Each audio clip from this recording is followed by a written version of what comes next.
Welcome, everybody. Well, now that we've all, scurried to get here and then, scurried with the IT, let's just take a moment of silence together. This is possible, even though we're in different places all across the country. We can take a moment of silence together.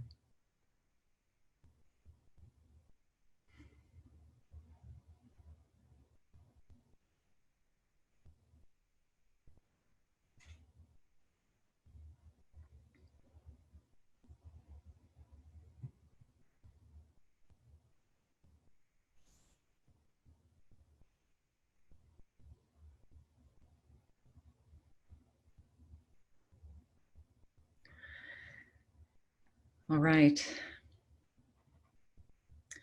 Well, as I sat down to write the notes for this talk, I've been sitting in shock at the brutal murder of George Floyd. And I've had many emotions going through, from anger to deep grief to horror to compassion, and determined. I think maybe that last one is what I'm bringing to this talk today. And I'm left with two main questions, and maybe you are too. One is, why? What was in the mind of Derek Chauvin? And the second question I have is, what can I personally do? What can I do to discover the cause and stop this from happening again? So I can't do anything about the first. I don't think Derek Chauvin himself knows why he did it, really. I don't think it was about the maybe fake $20 bill. But even if he knows the real reason, I don't think he's going to tell us. But I feel there are things I can do about the second question, what to do about this to prevent this from happening again and again. So what I was planning to talk about even before that happened was, what is the relationship between inner and outer work, and how can they support each other? Because that's something I've thought a lot about, and I think many of us have. And so it's timely because we really want to know, how do I work with myself, and what can I do out there in the world? And what is the relationship between the two? So I'll talk some about that from various angles, and then lead us through a simple Tibetan practice that's been very popular for a very long time in Tibet and is getting pretty popular on this side of the ocean. And I teach it a lot, and I'll just walk you through it. So something that's occurred to me as I ponder this inner-outer work thing is that for too long, we Americans have been too rugged individualistic. We think we can succeed by ourselves, which is never the case. We think we can solve our problems by ourselves. We think we can just go on meditating and meditating by ourselves. And I can tell you, after decades of teaching people, it's not the case. I can tell when somebody stops going to a group, or at least meditating and sharing their experiences with one other person, their meditation gets stale. They just fall off and stop doing it altogether, and quite likely both. And as far as outer work, how much can we really accomplish just by ourselves? How many times have we heard people say, well, I'm just one person, what can I do? Well, get together with some more people. So that, now I've just kind of done the spoiler alert here, because that's kind of what I'm going to be getting into here. So I'm talking then about connection. So just beneath the surface, we know that this isn't just a Black people's problem, that's just happened. It's an everybody problem. And as we get deeper beneath the surface, we realize just how much we're connected. And I want to talk about that too. But first, I want to tell a story that my great-grandfather liked to tell, and my father used to like to tell me. So this is an Aesop's fable that you may have heard, and there are a couple of different versions, but basically there are three bullocks in a pasture, and a lion is eyeing the bullocks, and he's hungry. He would love to have one for dinner, but the bullocks stay together. And anytime he gets too close, they've all literally got each other's backs, and they're facing with their horns out, and the lion can't possibly get anything to eat, you know, in that situation. He could take on one, but he can't take them all on. Well, one day they have an argument, and they're in separate corners of the pasture. And the lion comes upon them and sees that, pounces on one, and the others are like, oh. And so he has that one for dinner. Well, a little time later, he comes back, and the two, apparently he just waits until they have an argument, I guess. The two are apart, and he gets the second one. And then, of course, it's easy for him to finish off the third. So we're stronger together. United we stand, you know, and apart we fall. So that's an important story, I think, for all of us rugged, individualistic, Western, modern folks. But here's another sort of deeper level thing. In a lot of scientific experiments, and also in like brain studies, as well as other kinds of psychology studies, they've found people will really go out of their way to help other people. And when people give of themselves, whether it's their time, their money, whatever it is, the receiver gets an uptick in their brain and, you know, their endorphins and this kind of thing. But the giver gets more of one. Interesting, isn't it? Why is that? So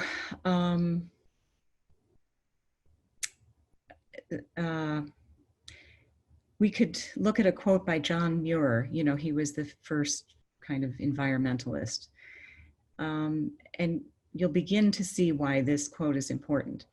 But I just love the quote anyway. I just heard it from my dear friend, Aaron Stern, who does some work with us. So John Muir said, pull on anything at all, and you'll find it connected to everything in the whole universe. Pull on anything at all, and you'll find it connected to everything else in the universe.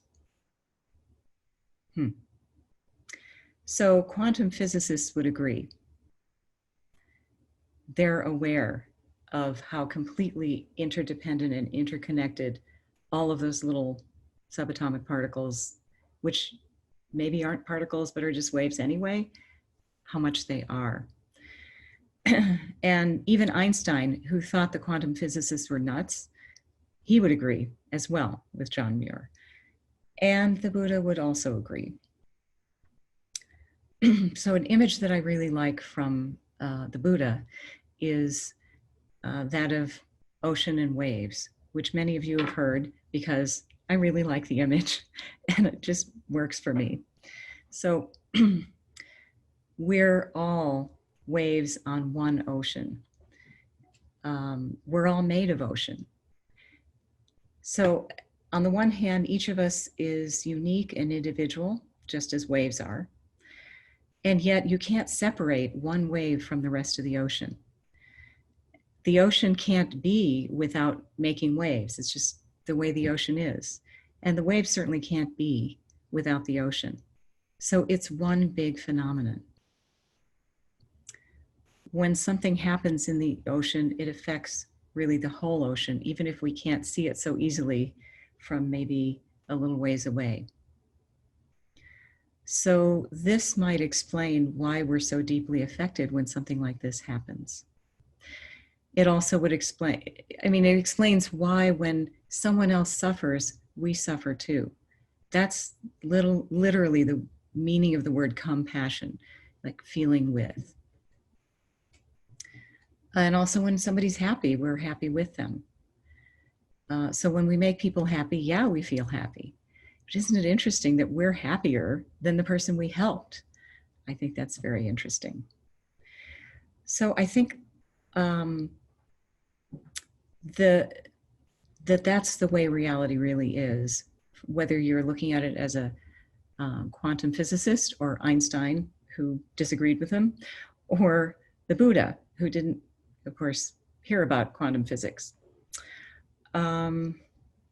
And David Bohm, the famous physicist who actually kind of worked with Einstein, he said a very insightful thing. He said, the bigger the gap between actual reality and our experience of it, our vision of it, the bigger that gap, the more suffering we're going to create for ourselves and others. So I hope that sort of is self-evident, and yet here we are. And so trying to close the gap is actually a really important thing to do, because we don't want to make suffering for ourselves and we don't want to make it for others. And I'm thinking of an extreme example of that gap. I'm thinking of Derek Chauvin, the murderer, who somehow thought, I mean, everybody's pursuing happiness, and somehow he thought doing that would make him happy. I think he discovered it didn't. So it made suffering for himself and others.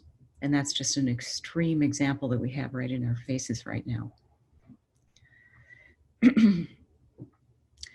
So the seeing reality as it really is, and seeing how we're connected and feeling how we're connected to everybody, that's called Bodhichitta, heart-mind of awakening in Buddhism.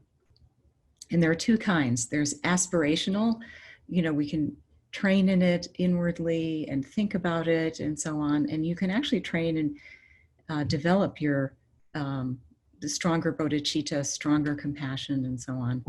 But then there's also engaged bodhicitta, where we get up off the cushion and go and do something to help others. So that we're really talking about both here, and what's the relationship between the two. I've noticed that in American Buddhism, which is very, very young, right? It's just barely come over here. There's been more of this aspirational bodhicitta and not so much of the engaged. And then I would say, I also have a bunch of activist friends, and they're, many of them meditate, but they had to keep it secret because the circles they were running in were all about engaged bodhicitta. And if they mentioned that they meditated, their activist friends would look down their noses at them. Because really the meditators were looking down their noses at the activists, and the activists were doing the same with them. Luckily, now that's changing. And more activists are starting to see, if they don't do some inner work, then their outer work is coming from a place that, has that gap between reality and, their vision of it. And also, they just need to somehow find a way to work with the emotions that come up in that kind of work. And so they realized, yeah, we need inner work. Likewise, or sort of on the other side of the coin, if you will, the meditators are starting, more and more of us are starting to say, hey, we need to get off the cushion and do something. Yes, it's great to get better and better at seeing reality as it really is and working on our emotions and so on and so forth. And we feel the need to get out there and do something. So why am I talking so much about this? I think we're on this cusp right now. I've noticed Lion's Roar, which is probably the biggest Buddhist magazine, is very much in pursuit of this question. I think it's a question that a lot of us are trying to understand. I'm noticing with the whole COVID thing, a lot of people who weren't looking at inner work are now looking at it and trying to find it online from home. And then, you know, when something like this terrible tragedy happens, we all want to get up and do something. So at Namchak, we believe strongly in one more thing. So I've talked about inner work, like personal, but then there's also the outer work, which is like the world. And then there's in between, there's community. And this is key. I was saying before, if we try to go it alone, either direction, you know, personal or world, we're not going to have a big effect in the world. And that's going to be frustrating. And we're not going to be able to stick with the meditation. We're not going to progress well and so on. But if we do it together with others, then the inner work blossoms, the outer work can blossom. We can really have an effect. And by the way, healthy community can be really satisfying and feel good. So that's why at Namchak we really recognize how we human beings want to be active and growing in those three areas: personal, community, and world. And so we try to provide ways for all of us to flourish in all three of those departments and to help each other to do that. In the community department, Namchak has learning circles, as many of you know, but maybe not everybody. And this is not the same as a lot of meditation groups that have, let's say, one fairly big meditation group in Chicago or another one in New York and so on and so forth. We have been encouraging people to have small living room learning circles that are like 4 to 8 people, where everybody can sit together and really chew on something together and study a little bit together, meditate a little together. We encourage snacks together with informal discussion, and also discussing what you've read or listening to e-course installments or whatever it might be, and chewing on that together. Also check-ins. What's been happening for me on the cushion, off the cushion in the world, and the relationship between the two. And so then everybody sits in community and talks about things that are important to them. And they're on a journey together with something they have in common. And they also are allowed to be individuals, and we encourage everybody to find, well, what is my note to sound in the world? My unique note as this wave on the ocean. And yes, I can join with other groups of my choosing and contribute my unique voice in those groups and accomplish something in the world that I feel is beneficial. And so we encourage everybody to support each other in sometimes talking about that together and then going out and doing whatever they do, either together or in their own pursuits, and then coming back. Well, how did it go?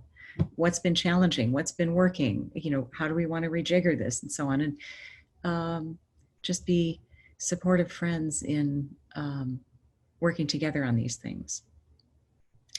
We also teach skills so that we can have more healthy, more satisfying community, so that we know how to have difficult conversations and have them bring us together rather than divide us. And so we teach those in workshops and in the e-course a little bit, and we're hoping to offer some skills online as well. And a lot of that work we're taking from Aaron Stern, who is the founder of the Academy for the Love of Learning. And he also sometimes co-teaches with me and leads a retreat for Namchak once a year. Not this year, because that really does have to be in person, but we still will have his input. So those are some of the things that we at Namchak are trying to do to help in those three areas of personal, community, and world.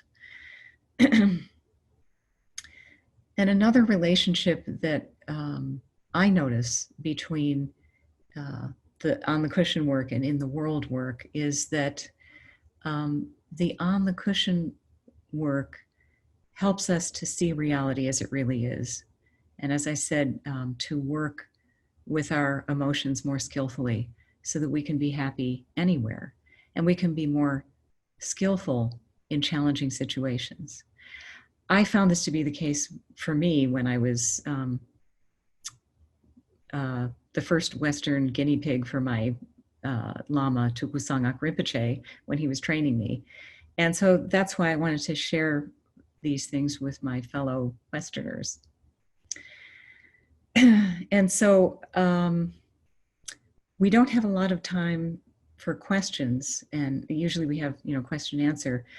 But I want to be sure and give you enough time to do one practice that will hopefully help you feel true, deep connection with all your fellow waves on the ocean. So I'll just open it up for, we'll see, maybe 1, 2 questions, and then I'll try to end on time. We didn't start on time, so I hope a few of you can stay a few minutes after. Does anybody have any questions they want to put in the chat? I'm pointing to my chat, which I hope makes sense to you.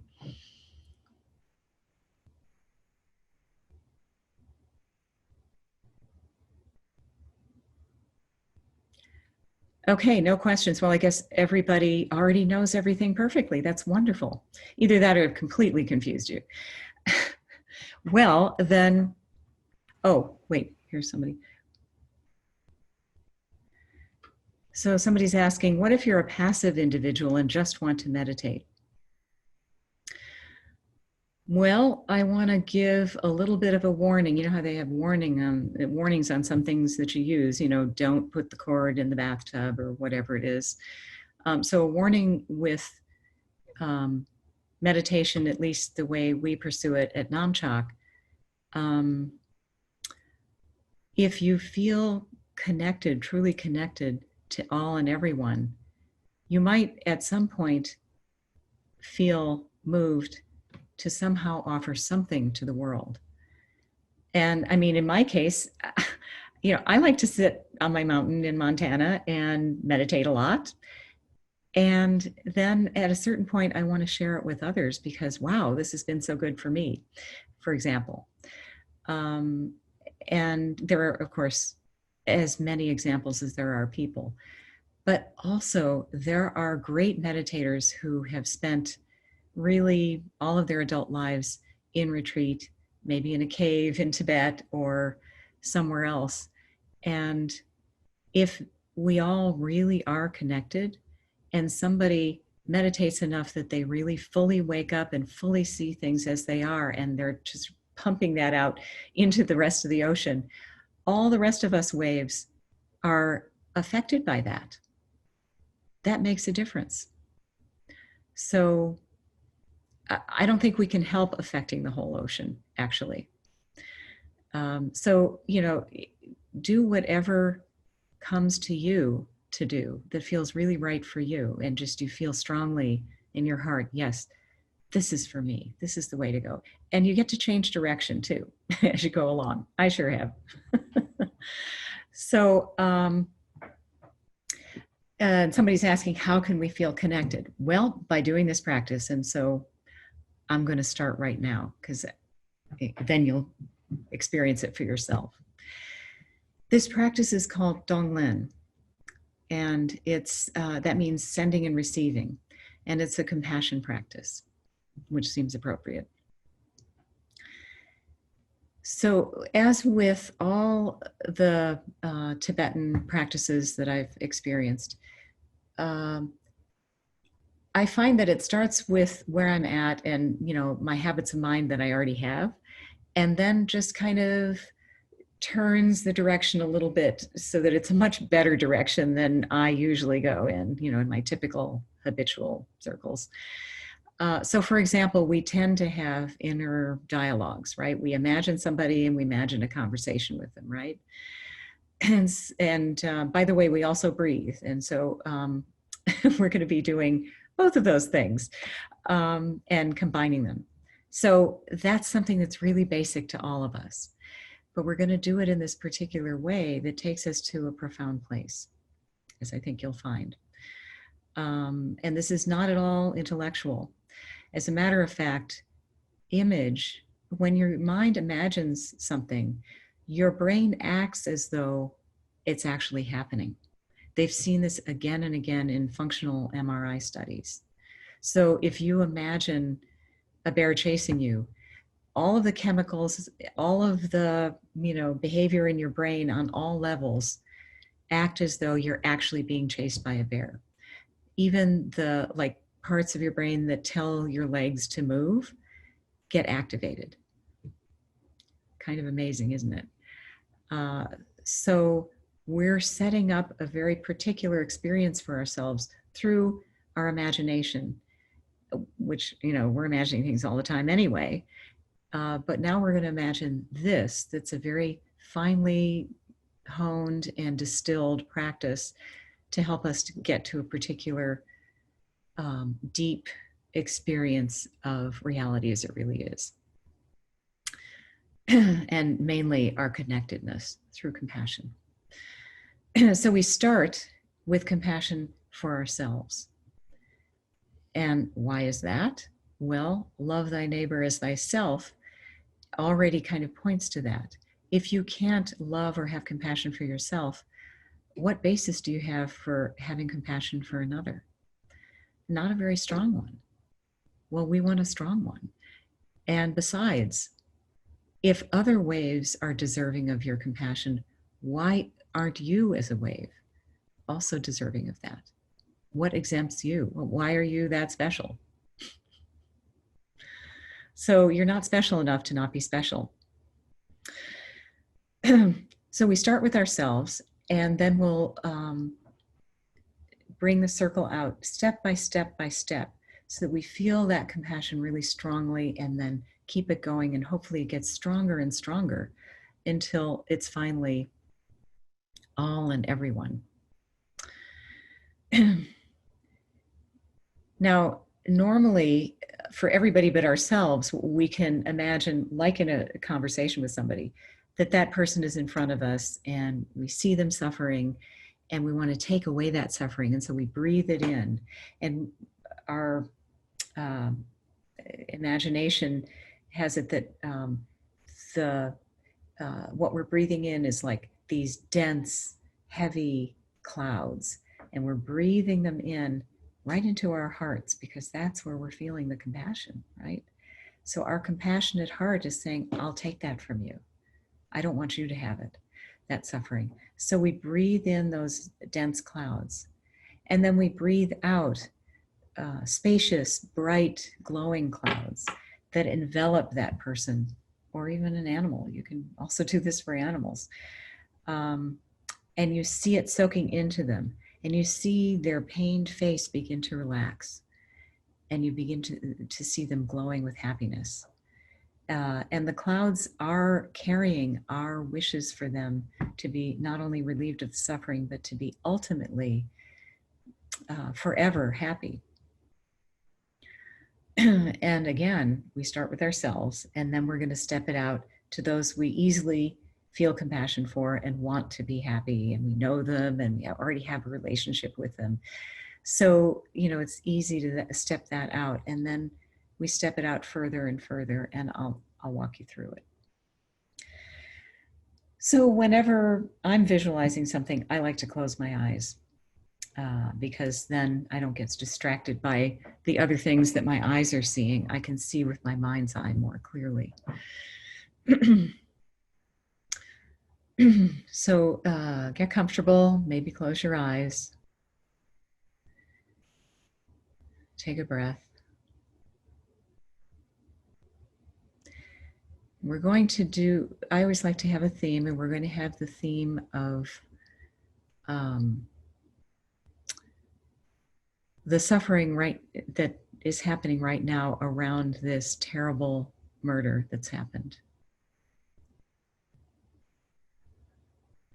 So let's start with ourselves. And each of us ask ourselves, what am I feeling right now in relation to this?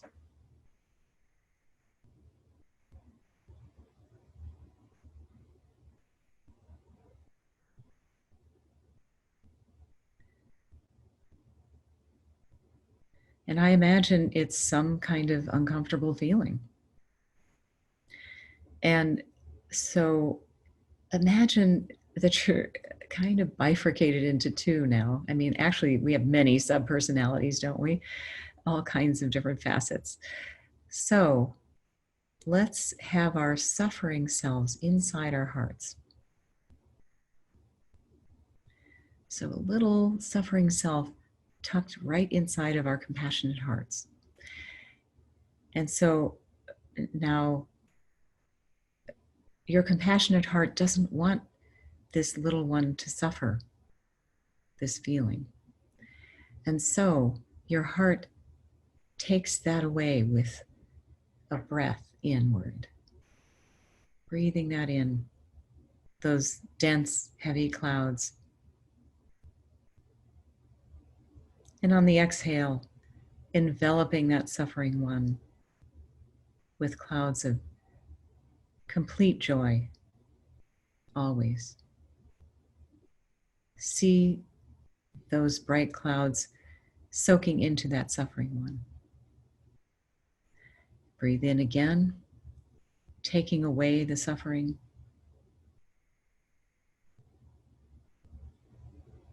And through your compassionate heart, the happiness and joy of the whole ocean of being can pour in through the doorway of your heart, soaking into that suffering one. Feel it from both sides of the equation. This is all happening within your own heart. And breathe again.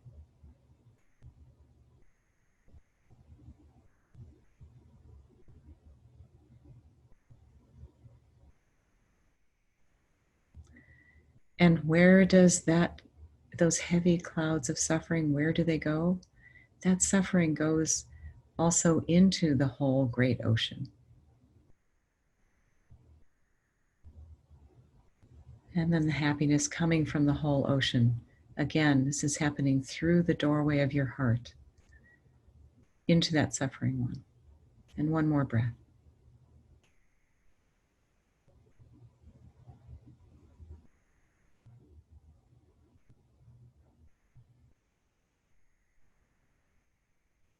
Now perhaps you can see that little one in your heart isn't suffering so much. It's starting to glow with happiness that's been poured into her or him.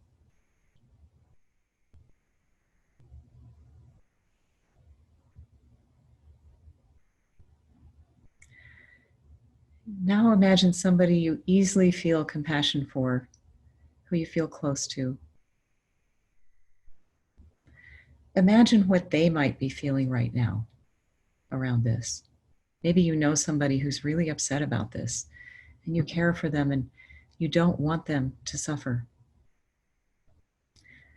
And so you breathe in, you see them in front of you with their pained face, and you breathe in those dense clouds into your heart, through the doorway of your heart.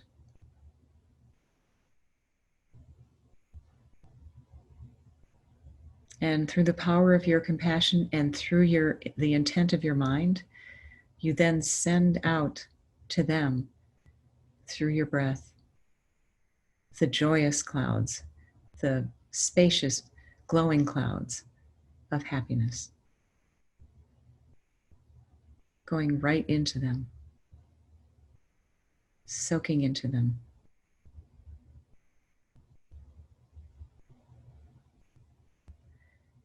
And breathe again for them, taking every last bit of suffering.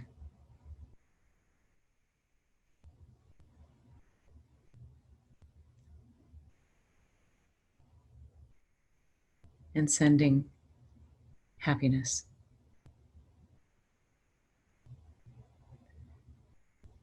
You can see those clouds, you can feel them. You don't have to be a great visualizer. Just knowing that you're doing this as you breathe does the work.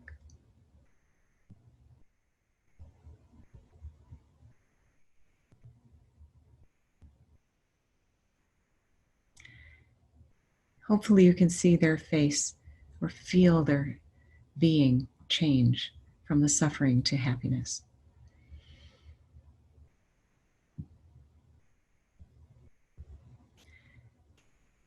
Maybe you can think of somebody else now, and you don't want them to suffer either. This is somebody you care about. And so you breathe for them.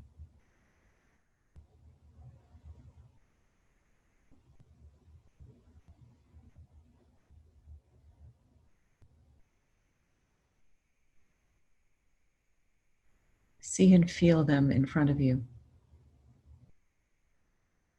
and how you're taking away that suffering.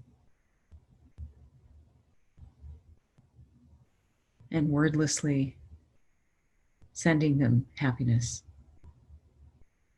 in the form of those glowing clouds, riding on your breath.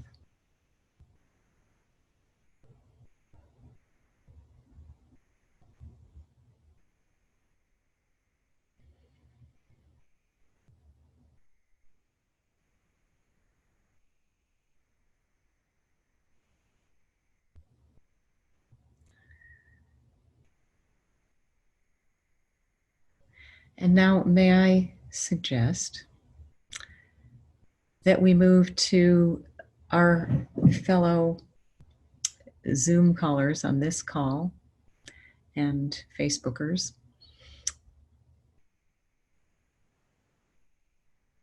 And I'm guessing that all of us are feeling some pain around this. And we don't want any of the people in our circle right now to feel that pain. And so we breathe for all of us here. And so those dense clouds are coming in from all directions, aren't they?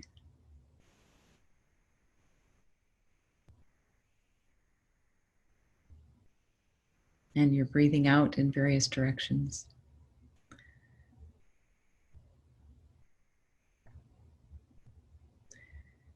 Through the power of your intent and your compassionate heart, you're taking away the suffering and sending out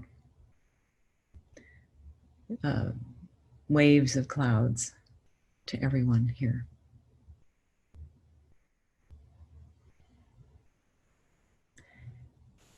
Seeing them soaking into everyone.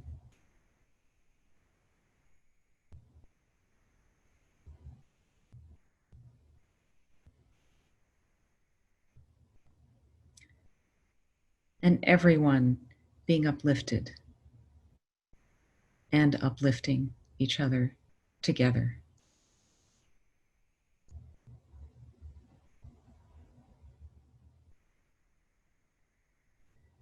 Hopefully, even though we're limited humans, we can feel the truth of our connection as we do this.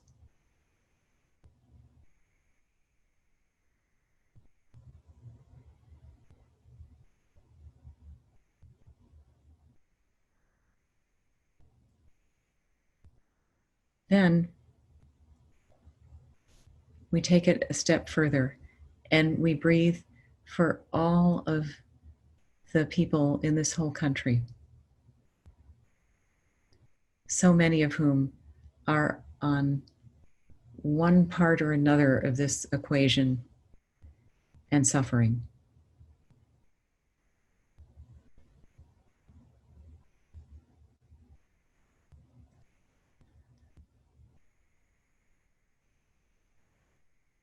So we breathe for all of the people of color who feel truly endangered all the more and feel grief.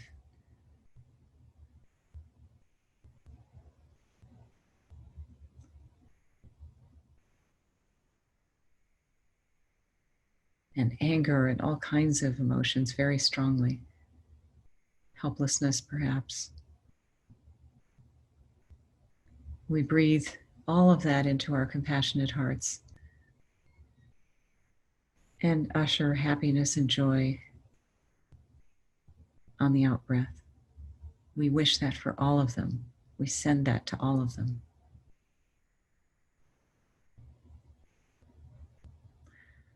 Particularly George Floyd's whole family, his circle of friends and loved ones.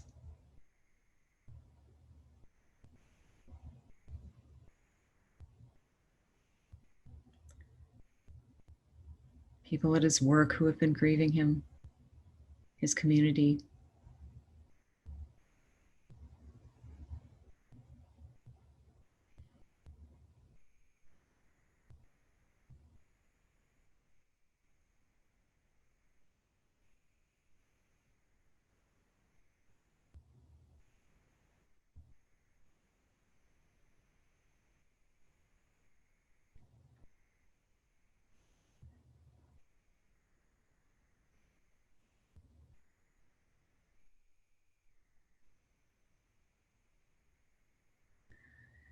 And then if we recognize that time is not linear, we know that really everyone in the world at some time or another has suffered in relationship to a brutal, needless murder.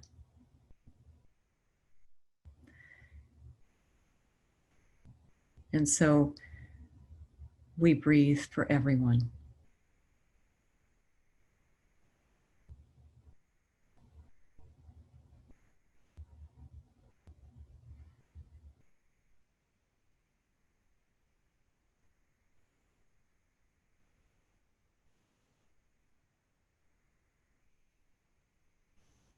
So those dense, heavy clouds coming in from all directions.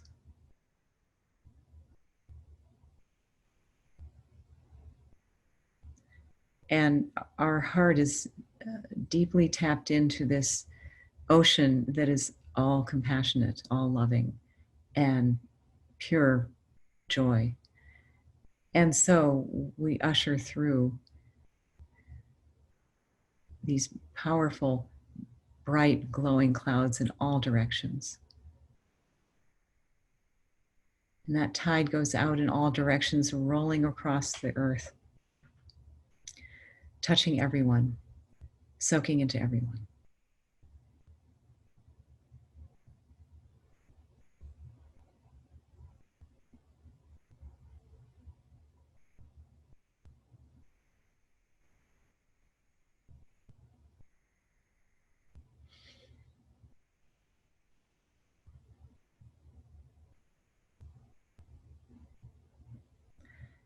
And we imagine their suffering is lifted at least some bit.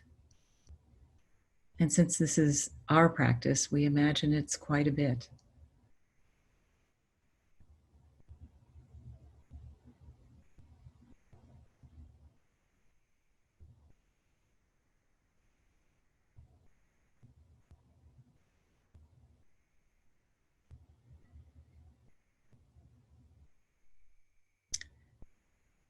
So we'll end this meditation right here.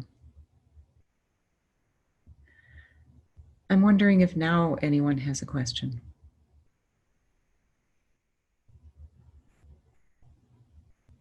Can you explain Bodhichitta? There's books on generating Bodhichitta, and then there's like the whole Bodhisattva vow that you read about that's connected with it. And then it sounded like you said that just doing this was generating Bodhichitta, but then also being active in the world is generating Bodhichitta. But then if you haven't taken that vow, does that matter? Or is that all? What is Bodhichitta, I guess, is my ultimate question. And how do you, what is it? Is it like some, I don't know. I'm sort of lost in the midst of that. I've read so much about it, it's a little unclear. Okay, yeah, and I'm going to be succinct about it, of course. And yeah, I don't know how many people are on all together. So I'm not sure how it'll work. Hopefully we can just do, people asking with their voices, but otherwise you could also ask in the chat. Bodhichitta literally means heart mind of awakening. And a bodhisattva is somebody who, lives from that. So what are you awake to? You're awake to how reality really is. That is really what so Buddha and Bodhi are from the same root word in Sanskrit. And Buddha means one who's awake. And that's how he referred to himself shortly after enlightenment. Because he saw reality as it really was, and he woke up out of his own dream of what reality was. He said that we're all kind of stumbling around in a dream. And it's hard for anybody else to wake us up. We kind of have to wake ourselves up. And so right after he reached enlightenment, his first students asked him, well, tell us, what is real reality like?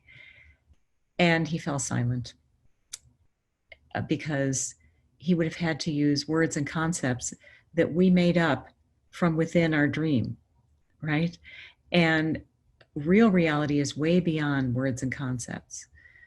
So that's why he fell silent. But what he did do was he gave us the map, the tools by which we could work on our own minds and wake ourselves up so that we can see reality for ourselves. And the term bodhicitta has come to mean we can see and feel how we're all connected. So we're all of this one ocean. And that's the main point there with bodhicitta. And so a bodhisattva is somebody who acts from that and lives from that all the time. Taking a bodhisattva vow can do what I think is kind of similar in AA, for example, when people make a declaration in front of others, this is what I'm going to do. And there's a power in that, right? And so it's a very short, simple ritual, but it's generally done in a group with a master sort of being, how can I say, like a conduit between enlightened mind and the minds of the people gathered, and helping to usher people into greater bodhicitta, even as they're taking the vow. So there's a power in that vow, and there's a power in the fact that people have been taking that vow by the millions over the millennia. So that creates a kind of momentum that carries us along.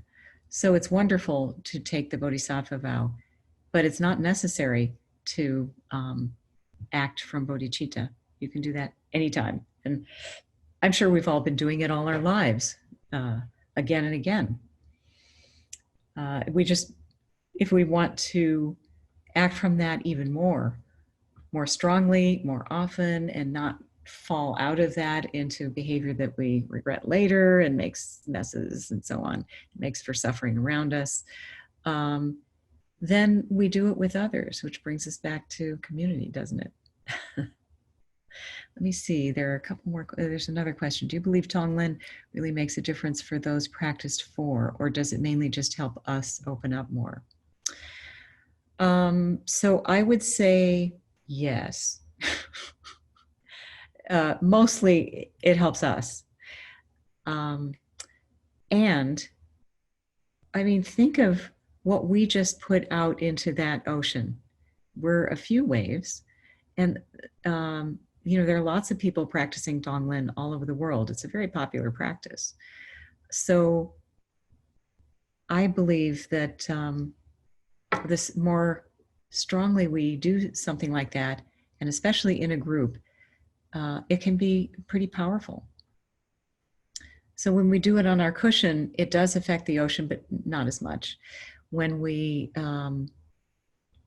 accomplish, growing in compassion through practicing that again and again, yeah, that's a big benefit to us, not to mention those around us, right?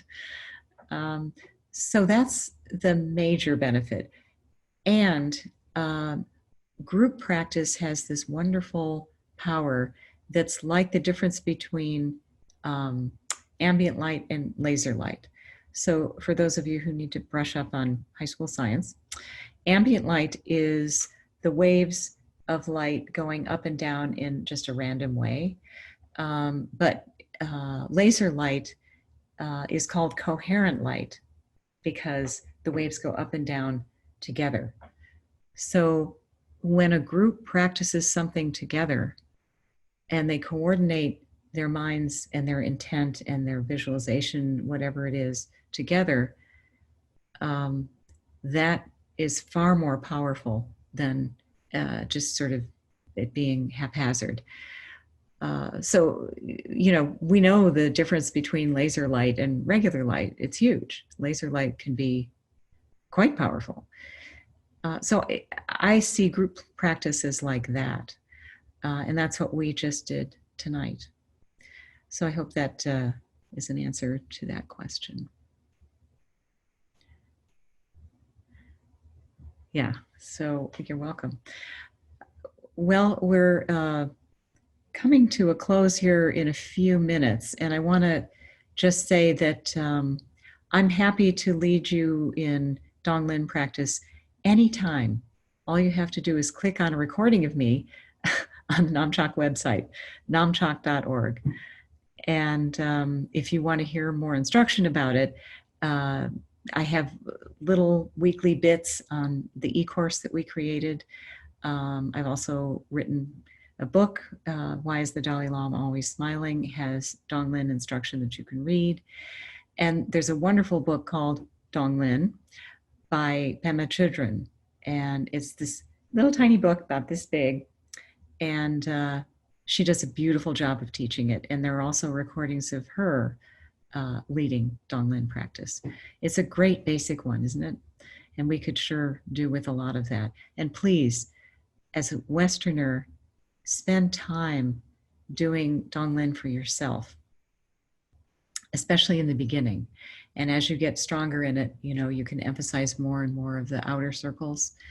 And after you've been doing it for a while, and I mean weeks, then you might start sticking your toe in the water with doing Dong Lin for somebody who is kind of difficult for you, who you find annoying or something like that. Don't pick, the person who ran over your dog or something like big like that, but just, you can challenge yourself a little bit in a few weeks.